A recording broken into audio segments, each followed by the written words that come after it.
दोस्तों, आज की कहानी में हम सब देखेंगे एक घने जंगल में एक सुनहरी पक्षी को खोजने के लिए एक टीम आती है और उन्हें खोजते हुए वहाँ जंगल में उनके पीछे दो कबीले लग जाते हैं। इनमें से एक कबीला खूंखार लोगों का होता है और दूसरा कबीला खूबसूरत लड़की का होता है। आगे देखेंगे कि ये टीम अपना केला किस कबीले को देती है। साथ में ये भी देखेंगे कि ये टीम सुंदर लड़कियों के साथ किस तरह से घपाघप करता है। तो कहानी की शुरुआत में एक जंगल दिखाया जाता है और इस जंगल के जानवर बहुत अजीब होते हैं जो किसी भी जंगल में नहीं पाए जाते थे। आज जंगल में एक टीम आई हुई थी और इस टीम को गाइड करने वाला का नाम बिल्लू होता है। बिल्लू अपनी टीम को जंगल का रास्ता दिखा रहा था और यह पूरी टीम इस जंगल में एक सुनहरी पक्षी को खोजने आई हुई थी जो सिर्फ इसी जंगल में पाई जाती थी। बिल्लू के साथ एक आदमी है जिसका नाम हार्बी होता है और वह पूरी टीम को सुरक्षा देने का जिम्मा लिया हुआ था। हार्बी के साथ एक आदमी था जिसका नाम प्रोफेसर मिलर है। प्रोफेसर मिलर पूरी टीम का सरदार होता है जिसने जंगल में आने का फैसला किया था और उसी आदमी ने टीम बनाई हुई थी। प्रोफेसर मिलर के सहायक का नाम ब्रेन होता है और उसकी नजर एक औरत पर होती है जिसका नाम मारिया होता है। यह दोनों मिलर के टीम के सदस्य होते हैं। अब पूरी टीम मिलकर एक अच्छी सी जगह पर अपना टेंट लगा लेते हैं। बिल्लू अपने मजदूरों को उनका सामान संभालने के लिए बोलता है। अब टेंट तैयार हो जाता है तभी मारिया बाथरूम की तरफ जाती है। वह जैसे ही बाथरूम खोलती है कि उसमें से एक गोरिल्ला निकलता है। गोरिल्ला को देखकर सभी लोग डर जाते हैं और हार्बी जमीन पर गिर जाता है। इधर गोरिल्ला भी डरकर भाग जाता है। अब माहौल शांत हो चला था। कुछ देर बाद मारिया नहाने के लिए गई होती है। मारिया अपने ड्रेस उतार कर नहाने लगती है। इधर मिलर ब्रेन को बता रहा था कि हम लोग यहाँ पर सुनहरी पक्षी को खोजने आए हैं और हमारा ध्यान सिर्फ उसी की तरफ होना चाहिए। हमें किसी भी हालत में सुनहरी पक्षी मिलनी चाहिए। मगर ब्रेन का ध्यान मारिया के दोनों खरबूजे पर होता है और उसके केले से पानी टपक रहा था। मिलर जब उसकी तरफ देखता है तो उसे भी बहुत अजीब सा लगता है। वह ब्रेन को वहाँ से हटा देता है और खुद की आंख सेकने लगता है, लेकिन वह बहाना बनाकर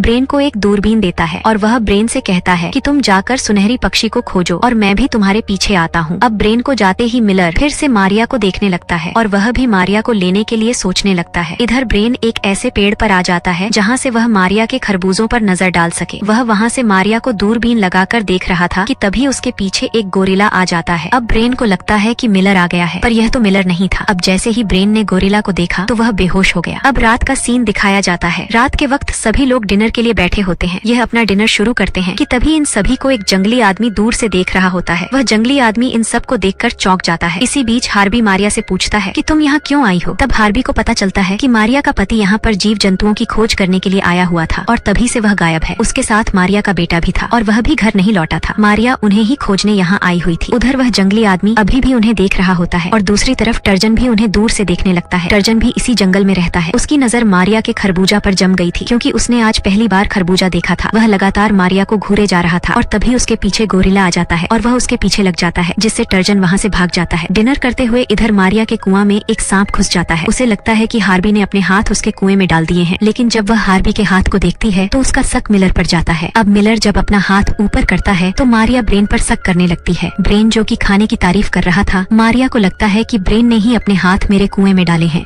इसलिए वह उसे एक चांटा मार देती है। अब ब्रेन उठने की कोशिश करता है और उसका हाथ खाली होता है। अब मारिया समझ जाती है कि उसकी गुफा में क्या गुस्सा है। वह डर कर भाग जाती है और तीनों आदमी हैरानी से उसे देख रहे होते हैं। अगले दिन मारिया की नौकरानी जून हार्बी के पास आती है और पूछती है कि क्या वह आसपास घूमने जा सकती है। हार्बी के इजाजत से वह घूमने चली जाती है। जून घूमते हुए एक झरने के पास पहुँचती है। उसे झरना बेहद खूबसूरत लगता है, जिसके बाद वह नहाने के लिए अपना ड्रेस उतारने लगती है। तभी वहाँ टर्जन भी घूमता हुआ उसे देख लेता है। जून को देखकर टर्जन एक रस्सी के सहारे उसके पास जाने की कोशिश करता है, लेकिन गलती से झरने में गिर जाता है। जून जल्दी से उसे पानी से बाहर निकालती है और उसकी जान बचाती है। वह उससे बात करने की कोशिश करती है, पर टर्जन को इंग्लिश नहीं आती थी। टर्जन बोल नहीं सकता था। दोनों आज पहली बार एक दूसरे से मिले थे और दोनों ने एक दूसरे को पसंद भी कर लिया हुआ था, क्योंकि जून को भी बहुत दिनों से घपाघप करने को नहीं मिला था। दूसरी तरफ ब्रेन सुनहरी पक्षी को खोज रहा था और उसे सुनहरी पक्षी का पंख मिल जाता है। वह उस पंख को मिलर को दिखाता है। तब मिलर बहुत खुश हो जाता है। मिलर समझ जाता है कि उसे जल्द ही सुनहरी पक्षी मिल जाएगी। यह सभी आपस में बात कर रहे थे कि तभी इसी बीच एक मजदूर उनके सामने आ जाता है। मजदूर को कई तीर लगे हुए थे। तीरों पर नोसा कबीले का नाम लिखा होता है। नोसा कबीले का नाम सुनते ही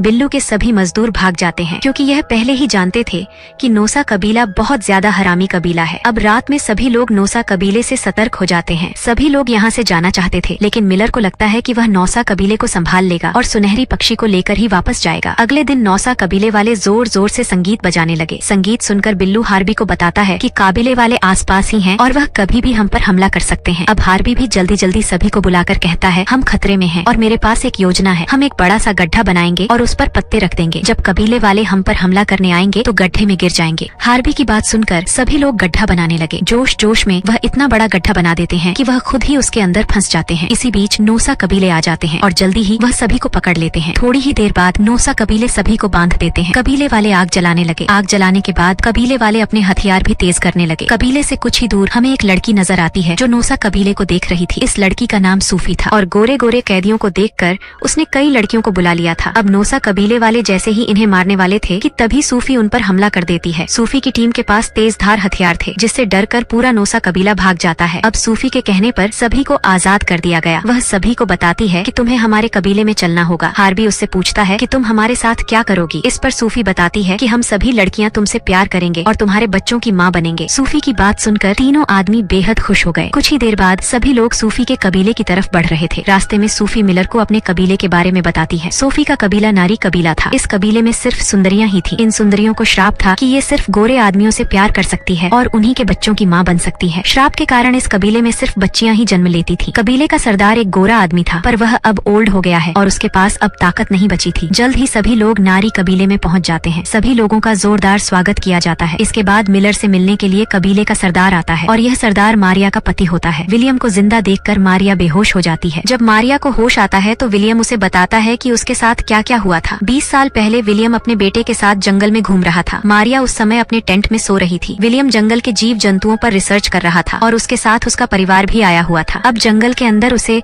नोसा कबीले वाले मिल जाते हैं और फिर उसे नारी कबीले की सुंदरियां बचा लेती हैं। विलियम की बात सुनकर मारिया को अपने बेटे की चिंता होने लगी थी। उनका बच्चा कहाँ होगा और क्या कर रहा होगा। उसे पता नहीं था कि टर्जन ही उसका बेटा था और वह जून के साथ इस वक्त इंग्लिश सीख रहा था और मजे कर रहा था। कुछ ही देर बाद विलियम मेहमानों से मिलने जाता है कि कल तुम तीनों की शादी हो जाएगी। विलियम की बात सुनकर ब्रेन बहुत खुश हो जाता है और हार्बी भी खुश हो जाता है क्योंकि हर रोज उसे एक नई लड़की जो मिल रही है। इनके मन में अब लड्डू फूटने लगे थे क्योंकि इन्हें जंगल में हर रोज एक नई लड़की के साथ घपाघप करने को मिलने रहा था। अगले दिन इनकी शादी की तैयारियां शुरू हो जाती हैं। मारिया को सरदारनी बना दिया जाता है और वह विलियम के पास बैठी होती है। जल्द ही मिलर और उसकी टीम तैयार होकर सबके सामने आती है। सूफी उनका स्वागत एक सुनहरी पक्षी से करती है। सुनहरी पक्षी देखकर मिलर और ब्रेन चौंक जाते हैं। वह जिस पक्षी को खोज रहे थे उन्हें यह पक्षी इस कबीले में दिख गया था। अब जल्द शादी की रस्म शुरू हो जाती है। तीनों को लग रहा था कि इनकी शादी खूबसूरत लड़कियों से होंगी, लेकिन तीनों की शादी मोटी लड़कियों के साथ कर दी जाती है। पहली रात बीतते ही इनका बुरा हाल हो गया होता है। अब कहानी 3 महीने बाद दिखाई जाती है। तीनों आदमी इस शादी के कार्यक्रम से परेशान हो गए थे। तीनों ही यहाँ से भागना चाहते थे लेकिन सोफी उन्हें भागने नहीं दे रही थी। उन पर निगरानी रखी जा रही थी। विलियम अब तीनों के लिए हमदर्दी जता रहा होता है, इसलिए सोफी ने उससे सरदारी छीन ली थी और खुद ही काबिले की सरदार बन गई थी। अब कुछ देर बाद चारों की शादियां होने वाली थी। सोफी के आदेश पर विलियम को भी शादी के लिए तैयार कर लिया था। एक बार फिर से सुनहरी पक्षी से चारों का स्वागत करवाया गया। इसी बीच बिल्लू भी अपने साथियों को लेकर कबीले को घेर लेता है। यह गोरे सिपाही होते हैं। वह अपनी टीम को आजाद करवाने आया था। इधर टर्जन और जून भी काबिले तक पहुंच गए थे।